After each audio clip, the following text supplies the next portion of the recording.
But India's withdrawal from the Bilateral Investment and Protection Agreement, or Bippa, with the EU members has ruffled some feathers at the European Commission. Officials from the Commission told CNBC TV18 that the move raises concerns and doesn't help the free trade agreement talks, which have been stuck, in fact, not moving forward at all. Megha Vishwanath is in Brussels and she's been speaking with officials there. Megha, how does this impact the talks that are upcoming between India and the EU at the India-EU summit?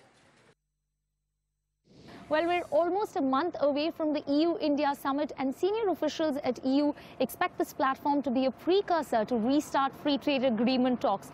Now, remember that India withdrew all bilateral investment, protection and promotion agreements in March this year, which led the European Commission to raise concerns with EU members. Apart from this, what we have picked up is that the unilateral cancellation of Bippa by India hasn't really helped the two regions to take FTA talks forward. A quick backgrounder: FTA was first launched in 2007 and the talks were put on hold in 2013. So when we asked what would put an end to this deadlock, sources tell us that EU is waiting for political commitments and positive signals from India to make FTA priority.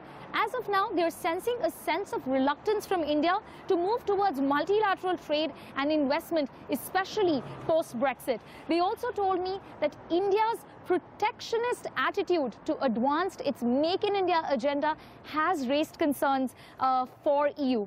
Apart from FTA, here are some of the expected deliverables that we can expect from the EU-India Summit 2017. First up is the joint declaration on climate change and clean energy. There will be a joint declaration on smart and sustainable urbanization. This will essentially link EU's urban agenda with India's 100-city smart cities mission.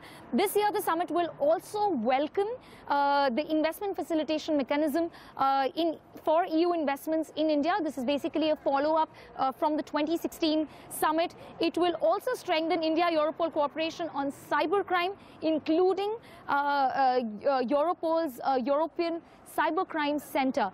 Now, how much of this dialogue actually turns into reality remains to be seen, but this is what we've picked up so far. Back to you.